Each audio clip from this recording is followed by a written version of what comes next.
दोस्तों तो इस वीडियो में बात करेंगे एक और अपकमिंग आईपीओ के बारे में और ये आईपीओ है पॉजिट्रॉन एनर्जी का आईपीओ। तो चलिए जानते हैं कि कंपनी का बिजनेस कैसा है, इसके फाइनेंशियल कैसे हैं और ग्रे मार्केट में इसका प्रीमियम अभी किस प्राइस के ऊपर ट्रेड कर रहा है। आईपीओ का एंकर लिस्ट कैसा आया है, इस आईपीओ में आगे अप्लाई करना है या फिर नहीं करना है। तो इससे पहले कि मैं वीडियो को शुरू करूँ, अगर आप इस चैनल पर पहली बार विजिट कर रहे हैं या फिर आपने चैनल अब तक सब्सक्राइब नहीं किया है तो चैनल को सब्सक्राइब कर लें और वीडियो को भी लाइक कर दें। तो सबसे पहले आईपीओ के डिटेल्स की बात करें तो आईपीओ 12 अगस्त यानी कि मंडे से ही ओपन होने वाला है और ये 14 अगस्त को क्लोज होगा। फेस वैल्यू 10 रुपये पर शेयर है। बुकिंग प्राइस 250 है और आईपीओ में 600 शेयर्स का लॉट होने वाला है। आईपीओ के साइज को देखें तो आईपीओ 51.21 करोड़ का है और पूरी तरह से फ्रेश इशू का आईपीओ है और ये एसएमई आईपीओ है। कंपनी एनएसई एसएमई के ऊपर लिस्ट होगी। आईपीओ में रिजर्वेशन पोर्शन को देखें तो क्यूआईबीज के लिए इस आईपीओ में 50% का पोर्शन है, रिटेलर्स के लिए 35% और एचएनआईज के लिए 15% का पोर्शन दिया गया है। अब आईपीओ मंडे से ओपन होने वाला है तो एक दिन पहले एंकर इन्वेस्टर्स की ओर से बिडिंग आती है। तो इसमें फ्राइडे को ही एंकर इन्वेस्टर्स की ओर से बिडिंग देखने को मिली है और इस आईपीओ में एंकर इन्वेस्टर्स को 5,83,200 शेयर्स एलोकेट किए गए हैं, यानी कि 14.58 करोड़ का जो पोर्शन है वो एंकर इन्वेस्टर्स को एलोकेट किया गया है। तो चलिए इसके एंकर लिस्ट को भी देख लेते हैं कि आईपीओ का एंकर लिस्ट कैसा आया है। इस आईपीओ के एंकर लिस्ट को देखें तो आईपीओ के एंकर लिस्ट में आपको टोटल 10 नाम देखने को मिले हैं, यानी कि आईपीओ में 10 एंकर इन्वेस्टर्स आए हैं। तो 51 करोड़ का आईपीओ है और इसमें 10 एंकर इन्वेस्टर्स आए हैं। तो आईपीओ का एंकर लिस्ट बढ़िया देखने को मिल रहा है। कंपनी के बिजनेस के बारे में बात करें तो कंपनी 2008 में इनकॉर्पोरेट हुई है और ये कंपनी ऑयल और गैस वाली जो इंडस्ट्रीज हैं तो उनको मैनेजमेंट और टेक्निकल एडवाइजरी प्रोवाइड करवाती है। तो कंपनी गैस डिस्ट्रीब्यूशन से रिलेटेड हर तरह के सर्विसेज ऑफर करती है। तो इसमें management consultancy, project management, operation and management services देखने को मिल जाता है। तो ये जो कंपनी है ये बहुत सारी जो ऑयल और गैस सेक्टर वाली कंपनियां हैं तो उनको अपने सर्विसेज ऑफर करती हैं। तो इसमें आपको पब्लिक सेक्टर की कंपनियां और प्राइवेट सेक्टर की कंपनियां यानी कि दोनों तरह की कंपनीज आपको देखने को मिल जाती है। तो कंपनी की अगर सर्विसेज की बात करें तो पहले हो जाता है प्रोजेक्ट मैनेजमेंट कंसल्टेशन, उसके बाद हो जाता है ऑपरेशन एंड मेंटेनेंस, थर्ड हो जाता है operation and maintenance of CNG and small scale LNG. इसके अलावा कंपनी एग्जीक्यूशन प्रोजेक्ट के ऊपर भी काम करती है।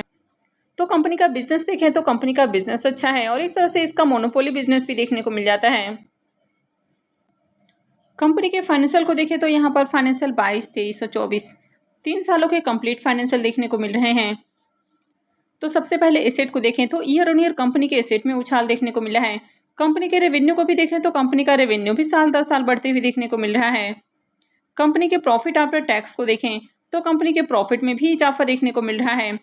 अब यहाँ पर फाइनेंशियल 22 के अंदर कंपनी ने जहाँ 57 से 58 लाख का प्रॉफिट बनाया है, फाइनेंशियल 23 में बढ़ के 212 लाख से ज़्यादा का प्रॉफिट हो जाता है और फाइनेंशियल 24 के अंदर देखें तो 878 लाख का प्रॉफिट है, यानी कि ईयर ऑन ईयर देखें तो प्रॉफिट में काफ़ी शानदार उछाल देखने को मिला है।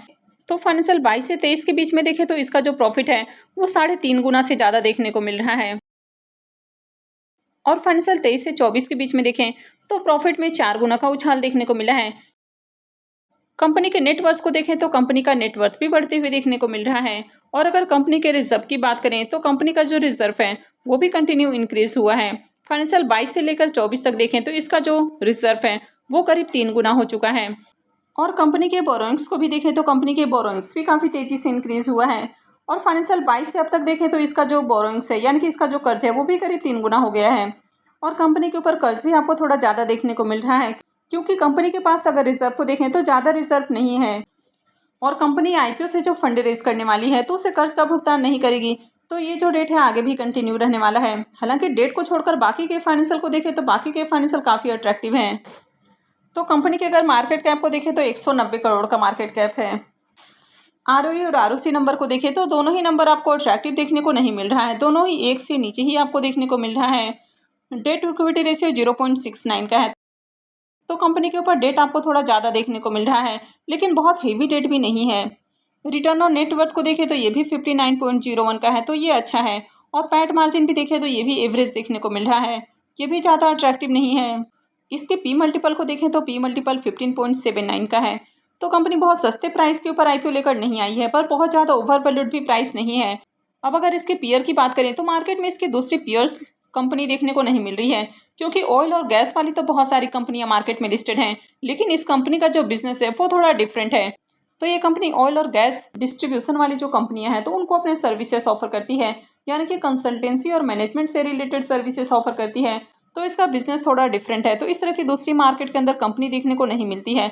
तो इसके कारण थोड़ा सा कंपनी आपको एक निश सेगमेंट में काम करते हुए देखने को मिल रही है, और एक तरह से इसमें कंपनी की मोनोपोली भी आपको देखने को मिल रही है। आईपीओ के ऑब्जेक्टिव को देखें कि कंपनी आईपीओ से जो फंड रेज करेगी तो उसका यूज कहाँ करने वाली है। तो सबसे पहला यूज हो जाता है वर्किंग कैपिटल रिक्वायरमेंट्स, तो इसके ऊपर कंपनी 38.20 करोड़ रुपए खर्च करने वाली है, और जो रेस्ट पोर्शन है वो जनरल कॉर्पोरेट पर्पस के ऊपर खर्च किया जाएगा।